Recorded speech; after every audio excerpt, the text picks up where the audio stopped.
سلسلہ ہدایت، قرآن، سنت اور اہل بیت علیہم السلام میں خوش آمدید۔ آج ہم ایک ایسی سورہ پر بات کریں گے جو انسانی فطرت کی گہرائیوں میں اترتی ہے۔ جی، اور یہ ایک ایسا موضوع ہے جسے ہم سب کسی نہ کسی طرح جڑ سکتے ہیں۔ بالکل، ہم سب اپنی زندگی میں بے چینی، بے صبری اور کبھی کبھی حرص کا سامنا کرتے ہیں۔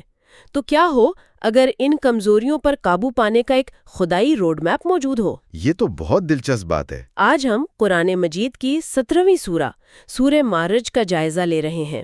یہ سورہ مکہ میں نازل ہوئی، اس میں 44 آیات ہیں اور اس کا مرکزی پیغام ہے قیامت کی یاد دہانی اور انسان کی روحانی ترقی کا راستہ دکھانا۔ اور میں نے پڑھا کہ اس کے کئی نام ہیں، جیسے معرج، سالسائل اور واقعہ۔ جی، اور یہ نام خود کتنے دلچسپ ہیں۔ یہ صرف عنوان نہیں ہے، بلکہ یوں سمجھیں کہ پوری سورہ کا خلاصہ ہے۔ اچھا، وہ کیسے؟ یہ تو شروع میں ہی ایک بہت سنجیدہ ماحول بنا دیتے ہیں۔ بالکل صحیح کہا۔ یہ نام ہمیں سیدھا اس واقعے کی طرف لے جاتے ہیں جس سے سورہ کا آغاز ہوتا ہے۔ آئیے پہلی 3 آیات دیکھتے ہیں۔ بسم اللہ الرحمن الرحیم۔ سال سائل بعذاب واقع للکافرین لیس لہ دافع من اللہ ذی المعرج۔ ایک مانگنے والے نے اس عذاب کا سوال کیا جو واقع ہونے والا ہے، کافروں کے لیے اسے کوئی ٹالنے والا نہیں۔ یہ اس اللہ کی طرف سے ہے جو بلندیوں کا مالک ہے۔ اور یہ مانگنے والا کون تھا؟ اس کے پیچھے کیا پس منظر ہے؟ تفاسیر بتاتی ہیں کہ یہ واقعہ غدیر خم کے فوراً بعد پیش آیا۔ اچھا، جب حضرت علی علیہ السلام کی ولایت کا اعلان ہوا تھا۔ جی بالکل، جب رسول خدا صلی اللہ علیہ وآلہ وسلم نے یہ اعلان فرمایا تو نعمان بن حارث نامی ایک شخص جو شاید اپنے قبیلے کا سردار تھا، تکبر اور حسد میں جل بھن گیا۔ یعنی وہ اس فیصلے کو قبول نہیں کر پایا۔ بالکل نہیں، وہ نبی کریم کے پاس آیا اور بڑی گستاخی سے کہنے لگا، آپ نے ہمیں توحید کا کہا، رسالت کا، نماز، زکوٰۃ کا حکم دیا، ہم نے سب مان لیا، لیکن اب آپ نے اس نوجوان کو ہمارا ولی بنا دیا ہے۔ کیا یہ حکم آپ کی طرف سے ہے یا اللہ کی طرف سے؟ بہت گستاخانہ سوال تھا۔ جی، جب آپ نے فرمایا کہ یہ اللہ کا حکم ہے تو وہ غصے سے پلٹا اور بولا، اے اللہ، اگر یہ حق ہے تو مجھ پر آسمان سے پتھر برسا دے۔ اس نے عذاب مانگ لیا اپنے لیے۔ جی، اس کی دعا یا یوں کہیں کہ بد دعا فوراً قبول ہوئی۔ ایک پتھر آسمان سے آیا، اس کے سر پر لگا اور وہ وہیں ڈھیر ہو گیا۔ یہ واقعہ تو رونگٹے کھڑے کر دینے والا ہے، لیکن یہاں ایک سوال پیدا ہوتا ہے جس پر اکثر بحث ہوتی ہے۔ جی پوچھیں۔ واقعہ غدیر تو مدنی دور کا ہے، جبکہ سورہ معرج کو بالعموم مکی کہا جاتا ہے۔ تو اس تضاد کو مفسرین کیسے حل کرتے ہیں؟ یہ ایک بہت اہم نکتہ ہے اور اس پر کافی بحث ہوئی ہے۔ کچھ لوگوں نے اسی بنیاد پر اس شان نزول پر اعتراض بھی کیا ہے۔ اچھا، لیکن دیکھیں، اس کا جواب بہت واضح ہے۔ قرآن میں آپ دیکھیں تو ایسی کئی مثالیں موجود ہیں جہاں مکی صورتوں میں مدنی آیات شامل ہیں اور مدنی صورتوں میں مکی آیات۔ یعنی یہ کوئی غیر معمولی بات نہیں ہے؟ بالکل نہیں، یہ نزول کے وقت اللہ اور اس کے رسول کی حکمت کے تحت ہوتا تھا۔ مفسرین کہتے ہیں کہ یہ ابتدائی 3 آیات مدینہ میں نازل ہوئیں اور انہیں سورہ معرج کے آغاز میں رکھنے کا حکم دیا گیا۔ تو پھر یہ اعتراض تو بے بنیاد ہوا۔ جی، اور اس کی دلیل یہ ہے کہ شیعہ اور سنی دونوں مکاتب فکر کی تقریباً 30 بڑی تفاسیر اور حدیث کی کتابوں میں یہ واقعہ اسی طرح نقل ہوا ہے۔ 30 کتابوں میں؟ یہ تو بہت بڑی تعداد ہے۔ جی، اس سے اندازہ ہوتا ہے کہ اسلامی تاریخ میں مفسرین نے اسے کتنی اہمیت دی ہے۔ اصل نقطہ تاریخی بحث میں الجھنا نہیں، بلکہ اس واقعے سے سبق حاصل کرنا ہے کہ اللہ کے فیصلے کے سامنے تکبر کا انجام فوری تباہی ہو سکتا ہے۔ اور ذی المعرج یعنی بلندیوں کا مالک کا لفظ یہاں کتنا معنی خیز ہے۔ ایک طرف ایک شخص ہے جو تکبر کی وجہ سے پستی میں گر کر ہلاک ہو رہا ہے، اور دوسری طرف اللہ کی ذات ہے جو تمام عروج اور بلندیوں کی مالک ہے۔ بالکل، کیا زبردست تضاد ہے۔ اور یہی بلندیاں ہمیں سورہ کے اگلے حصے کی طرف لے جاتی ہیں، جہاں فرشتوں کے عروج اور قیامت کے دن کی بات ہو رہی ہے۔ اللہ فرماتا ہے، تعرج الملائکۃ والروح الیہ فی یوم کان مقدارہ 50,000 سنۃ۔ فرشتے اور روح اس کی بارگاہ کی طرف ایک ایسے دن میں عروج کرتے ہیں جس کی مقدار 50,000 سال ہے۔ 50,000 سال! یہ تصور ہی انسان کو ہلا دیتا ہے۔ جی، اور یہاں روح سے مراد روح الامین یعنی حضرت جبرائیل علیہ السلام ہیں۔ لیکن یہ دن سب کے لیے ایک جیسا نہیں ہوگا۔ وقت کا یہ تصور بہت گہرا ہے۔ آج سائنس بھی ہمیں بتاتی ہے کہ وقت مطلق نہیں بلکہ اضافی یعنی ریلیٹیو ہے۔ صحیح۔ ایک مومن کے لیے جو اللہ کی حضوری میں ہوگا شاید یہ 50,000 سال ایک لمحے کی طرح گزر جائیں، لیکن ایک مجرم کے لیے ہر لمحہ ایک صدی کی طرح بھاری ہوگا۔ یہ صرف وقت کا پیمانہ نہیں بلکہ ایک نفسیاتی اور روحانی حقیقت کا بیان ہے۔ آپ نے بہت خوبصورت نقطہ اٹھایا، اور اسی بات کی تائید ایک روایت سے بھی ہوتی ہے۔ ابو سعید خدری روایت کرتے ہیں کہ جب نبی کریم صلی اللہ علیہ وآلہ وسلم سے اس دن کی طوالت کے بارے میں پوچھا گیا تو آپ نے فرمایا، قسم ہے اس ذات کی جس کے قبضے میں میری جان ہے، وہ دن مومن کے لیے اتنا ہلکا ہوگا جتنا دنیا میں ایک فرض نماز کا وقت۔ سبحان اللہ، ایسے ہولناک دن میں یہ کتنی بڑی جزا ہے۔ جی، اسی لیے اللہ اپنے نبی کو تسلی دیتے ہوئے فرماتا ہے، فَاصْبِرْ صَبْرًا جَمِيلًا۔ پس آپ صبر جمیل اختیار کریں۔ صبر جمیل یعنی ایسا صبر جس میں شکوہ نہ ہو، بے چینی نہ ہو، صرف اللہ پر توکل ہو۔ اور یہ صبر کیوں ضروری ہے؟ کیونکہ کافروں کا رویہ یہ ہے، اِنَّهُمْ يَرَوْنَهُ بَعِيدًا وَنَرَاهُ قَرِيبًا، وہ اسے دور سمجھتے ہیں اور ہم اسے قریب دیکھ رہے ہیں۔ اور جب وہ دن آئے گا تو اس کی ہولناکی کیسی ہوگی؟ قرآن اس کی ایک جھلک دکھاتا ہے، یوم تکون السماء کالمہل وتکون الجبال کالعہن ولا یسأل حمیم حمیما۔ اس دن آسمان پگھلی ہوئی دھات جیسا اور پہاڑ دھنکی ہوئی رنگین اون جیسے ہو جائیں گے۔ اللہ اکبر۔ اور کوئی جگری دوست دوسرے جگرے دوست کو نہیں پوچھے گا، ہر طرف نفسا نفسی کا عالم ہوگا، رشتے دوستیاں سب بے معنی ہو جائیں گی، یعنی کوئی کسی کا نہیں ہوگا؟ کوئی کسی کا نہیں۔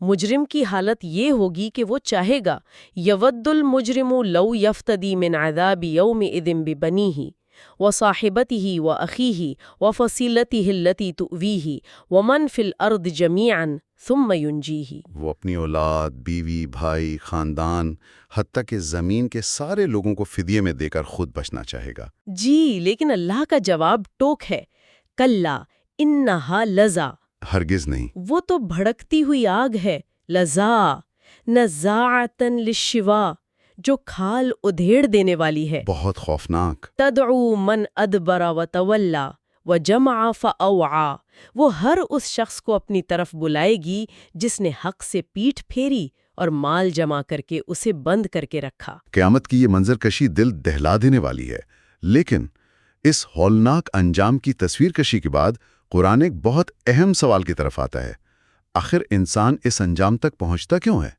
جی، اس کی فطرت میں ایسی کیا کمزوری ہے؟ یہ سورہ کا ایک انتہائی اہم موڑ ہے، جہاں کائناتی منظر سے ہٹ کر انسان کی نفسیات پر بات کی جاتی ہے۔ بالکل، اور یہ قرآن کا معجزہ ہے، وہ صرف ڈراتا نہیں بلکہ تشخیص بھی کرتا ہے اور پھر علاج بھی بتاتا ہے۔ بالکل، اللہ فرماتا ہے، ان الانسان خلق ہلوعا اذا مسہ الشر جزوعا واذا مسہ الخیر منوعا۔ بے شک انسان ہلو پیدا کیا گیا ہے، جب اسے تکلیف پہنچتی ہے تو گھبرا اٹھتا ہے اور جب بھلائی ملتی ہے تو بخل کرنے لگتا ہے۔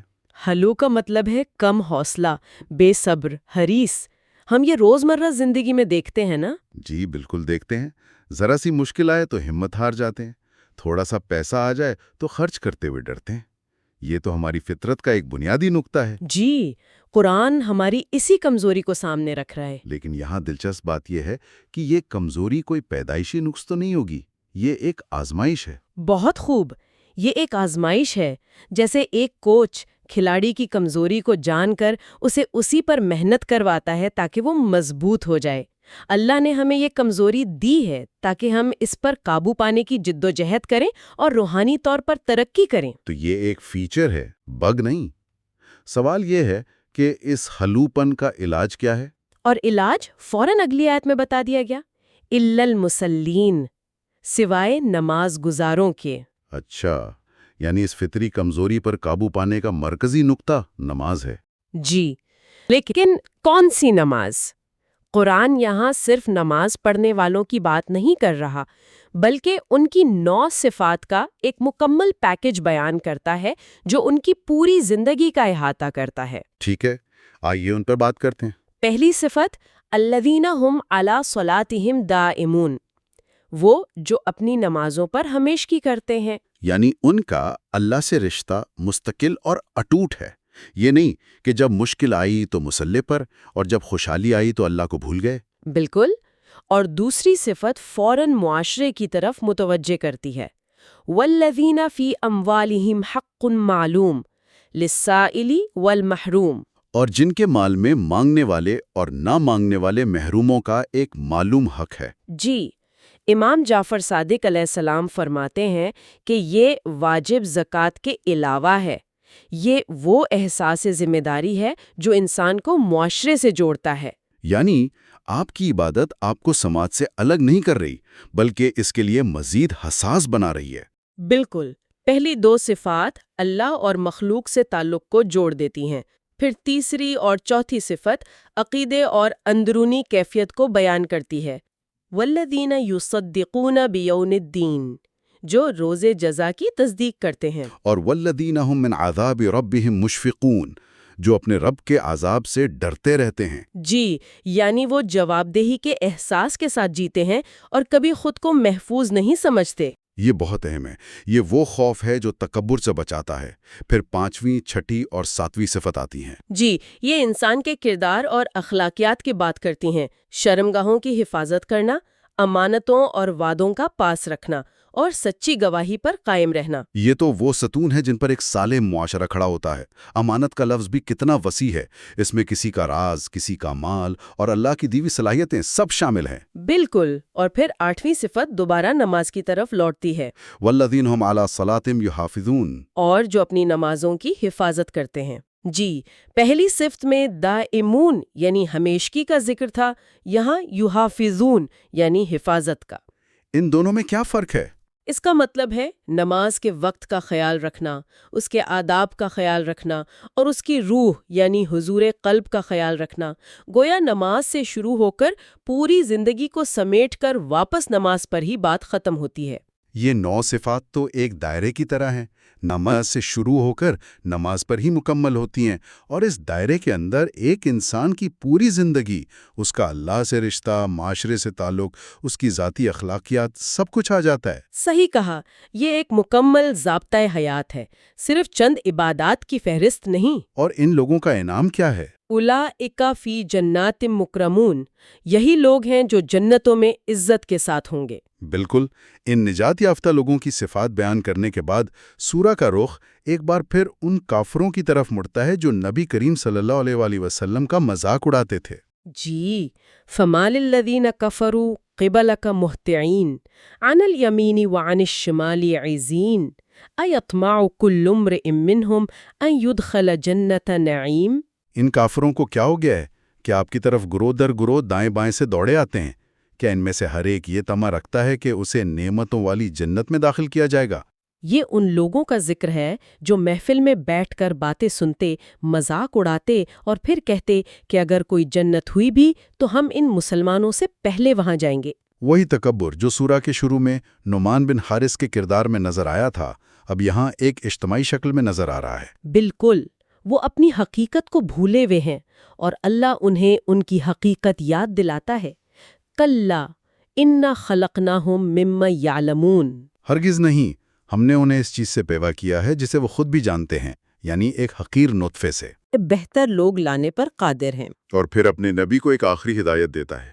فَذَرْهُمْ يَخُوضُوا وَيَلْعَبُوا حَتَّى يُلَاقُوا يَوْمَهُمُ الَّذِي يُوعَدُونَ۔ بس آپ انہیں چھوڑ دیں کہ یہ اپنی بیہودہ باتوں اور کھیل کود میں لگے رہیں، یہاں تک کہ یہ اس دن سے جا ملے جس کا ان سے وعدہ کیا جاتا ہے۔ اور وہ دن کیسا ہوگا؟ سورہ کا اختتام اسی منظر پر ہوتا ہے۔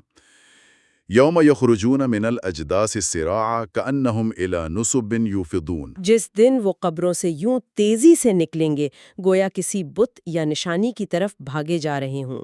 خاشعۃ ابصارہم ترہقہم ذلہ ذالک الیوم الذی کانوا یوعدون، ان کی نگاہیں جھکی ہوں گی اور ان پر ذلت چھائی ہوگی، یہی وہ دن ہے جس کا ان سے وعدہ کیا جاتا تھا۔ دنیا میں گردن اکڑا کر چلنے والوں کی گردنیں آخرت میں جھکی ہوں گی۔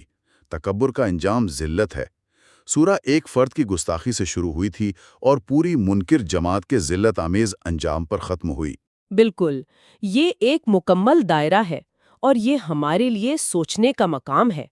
یہ سورہ ایک شخص کے ذاتی تکبر سے شروع ہو کر پوری انسانیت کے حتمی انجام تک کا سفر طے کرتی ہے۔ ایک فرد کی گستاخی اور تمام منکرین کے انجام کے درمیان یہ تعلق ہمیں اپنی روزمرہ کی باتوں، عقائد اور اعمال پر غور کرنے کی کیا دعوت دیتا ہے؟ ہم کہاں کھڑے ہیں؟ جی، اور شاید سننے والوں کے لیے عملی نقطہ یہ ہے کہ وہ ان مسلمین کی 9 صفات پر غور کریں۔ یہ صرف پڑھنے کے لیے نہیں ہے، بلکہ اپنانے کے لیے ہیں۔ ہم سب خود سے پوچھ سکتے ہیں کہ ان 9 صفات میں سے کون سی ہماری زندگی میں موجود ہے اور کس پر ہمیں مزید کام کرنے کی ضرورت ہے۔ بالکل، تاکہ ہم اس ذلت آمیز انجام سے بچ کر جنت میں عزت پانے والوں میں شامل ہوں۔ انشاءاللہ۔ اللہم صلی علی محمد و آل محمد۔ اسی دعا کے ساتھ آج کی گفتگو کا اختتام کرتے ہیں۔